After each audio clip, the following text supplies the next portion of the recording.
नमस्कार रसिक प्रेक्षकांनो, star प्रवाहावरील number 1 मालिका लग्नानंतर होईलच प्रेम मध्ये सध्या असे सुन्न करणारे ट्विस्ट आलेत, ज्याने संपूर्ण महाराष्ट्राला विचार करायला भाग पाडले।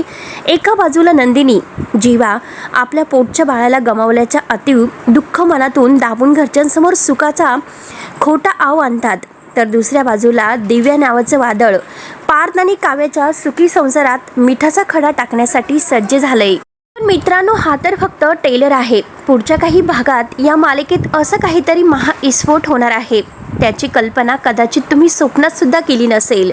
आजच्या ह्या नवीन 9 मिनिटाच्या विशेष व्हिडिओमध्ये आपण अशा 3 मोठ्या धक्कादायक गोष्टींचा पर्दाफाश करणार आहोत, ज्या आगामी भागामध्ये 100% ते घडणारच आहेत। विजयचा खेळ तर कसा खल्लास होणार, दिव्याचा खरा चेहरा कसा समोर येणार, आणि सर्वात महत्त्वाचं म्हणजे जेव्हा मानिनी समोर नंदिनीच्या बाळाचं सत्य येईल, तेव्हा या घरात कोणतं असं वादळ उठणार, हे सगळं सविस्तर जाणून घेण्यासाठी व्हिडिओ शेवटपर्यंत आणि अगदी न चुकता पहा। मित्रांनो, पुढे काय घडणार हे समजून घेण्यासाठी आपल्या सध्याच्या काही घडामोडीवर बारीक नजर टाकावी लागेल।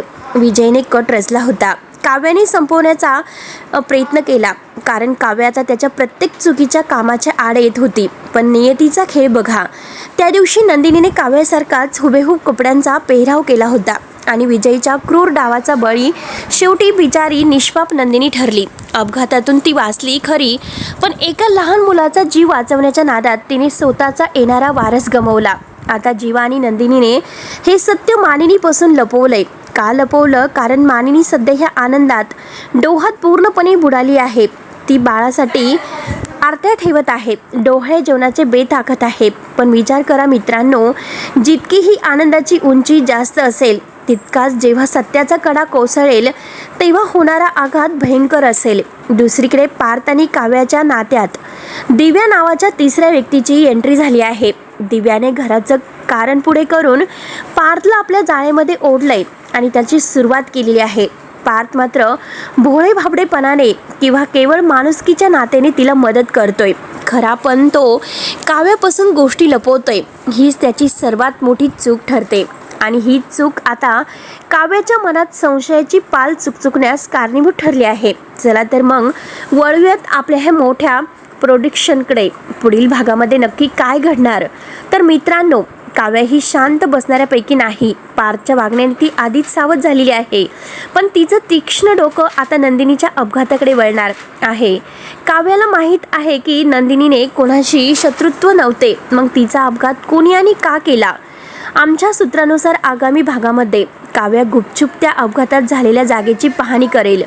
तेथे तिला एका दुकानाचा CCTV कॅमेरा दिसेल। जेव्हा काव्या त्या CCTV फुटेजमध्ये पोहोचेल तेव्हा तिला धक्काच बसेल, कारण त्या गाडीच्या ड्रायव्हिंग सीटवर दुसरा तिसरा कोणी नसून थेट विजय बसलेला आहे, हे मात्र तिला ते CCTV मध्ये दिसणार आहे।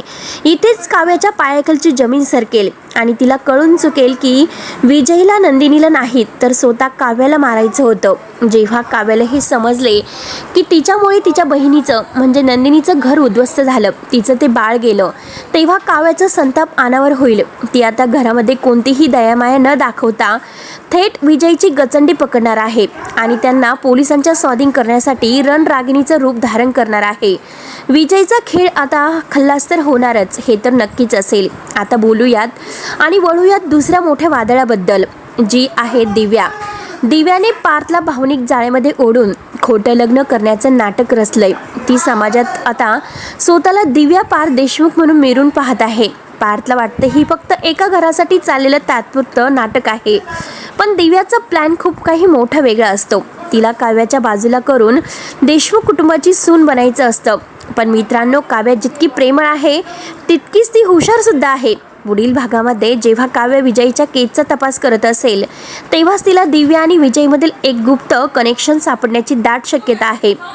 दिव्याला कदाचित विजयनेच पार्थ आणि काव्याच्या नात्यामध्ये फूट पाडण्यासाठी पाठवण्यात असल्याची शक्यता नाकारता येत नाही। काव्य ऐनवेळी दिव्याचा हा खोटा बुरखा सर्वांसमोर विशेषतः पार्थ समोर फोडणार आहे। जेव्हा आता पार्थला समजेल की दिव्याला जो हतबल समजून मदत करत होता ती प्रत्यक्षात त्याच्या पाठीत खंजीर खुपसत होती. तर तेव्हा पार्थला स्वतःच्या वागण्याचा प्रचंड पश्चाताप होईल.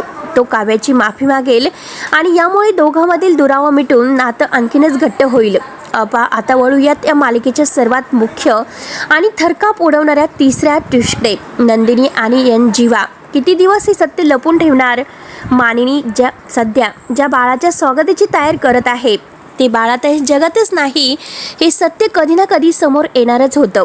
आगामी भागामध्ये मानिनी स्वतः नंदिनीला एका मोठ्या डॉक्टरांकडे स्पेशल चेकअपसाठी घेऊन जाण्याचा हट्ट धरेल. नंदिनी आणि जीवा टाळाटाळ करण्याचा प्रयत्न करतील पण मानिनी ऐकणार नाही. अखेर हॉस्पिटलमध्ये डॉक्टरांच्या हातून ती फाईल मानिनीच्या हातात पडेल, ज्यावर स्पष्ट लिहिलेलं असेल की नंदिनीचं बाळ अपघातात गेलेलं आहे. हे वाचताच मानिनीला फार मोठा धक्का आणि मानसिक धक्का बसलेला असेल. घरामध्ये आनंदाचं वातावरण क्षणात शोकात बदलेल. मानिनी राग आणि दुःखाच्या भरामध्ये नंदिनी आणि जीवाला जाब विचारणार की तुम्ही माझ्यापासून इतकी मोठी गोष्ट का लपवलीस?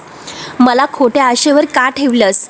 घरात एक खूप मोठा अगदी कौटुंबिक कलह निर्माण होईल. मग याच वेळेस काव्या पुढे येईल आणि मानिनीला सत्य सांगेल की हा अपघात नव्हता, हा विजयने रचलेला कट होता. हे ऐकून मानिनी विजयला घरातून हकलून देणार की स्वतः हे दुःख सहन करून घर सोडणार, हे आता पाहणं अत्यंत असं रंजक ठरणार आहे. तर मित्रांनो, लग्नानंतर होईलच प्रेम या मालिकेचे येणारे काही भाग हे केवळ मनोरंजक नसून प्रेक्षकांचे डोळे ओले करणारे आहे, खीळ करून ठेवणारे आहे आणि सगळ्यांच्या मनामध्ये एकता वेगळीच अशी आशा निर्माण करणारी आहे. अशी ठरणार आहे ही मालिका. अगदी लग्नानंतर होईलच प्रेम. आणि या काव्यात ज्या हिमतीने विजय आणि दिव्याचा सामना करणार आहे ते पाहण्यासाठी सर्वच प्रेक्षक हे उत्सुक तर आहेत. तर आता असे धक्कादायक नवनवीन ट्विस्ट ह्या मालिकेत आपल्याला बघायला मिळणार आहे. तुम्हाला काय वाटतं मित्रांनो? काव्याने विजयला जेलमध्ये पाठवायला हवं का? दिव्याचा हा जो काही खोटा चेहरा आहे, जो काही खोटा तिने खेळ चालवलेला आहे, तो पार्थला वेळेवर समजेल का? आणि मानिनी जेव्हा हे सत्य स्वीकारेल तेव्हा ती नंदिनीला दोष देईल का? तिला सांभाळून घेईल आणि तिला सगळं काही अगदी मानाची सून म्हणून समजवेल? ते आता बघणं खूपच इंटरेस्टिंग ठरणार आहे. तुम्ही तुमची महत्त्वाची मत आम्हाला मात्र कमेंट बॉक्समध्ये नक्की लिहून कळवा. मित्रांनो, जर तुम्हाला आमचे हे प्रोडक्शन आणि हा व्हिडिओ आवडला असेल तर व्हिडिओला आत्ताच एक लाईक करा आणि जास्तीत जास्त शेअर करा. स्टार प्रवाहाच्या अशाच प्रत्येक मालिकांचे पुढील ट्विस्ट अगोदर पाहण्यासाठी आपल्या मराठी या अल्ट्रा मीडिया चॅनलला नक्की सबस्क्राईब करा आणि शेजारील बेल आयकॉन दाबायला विसरू नका. भेटूयात पुढच्या एका अशाच धमाकेदार व्हिडिओमध्ये. तोपर्यंत बघत रहा आपल्या आवडीचं चॅनल. धन्यवाद.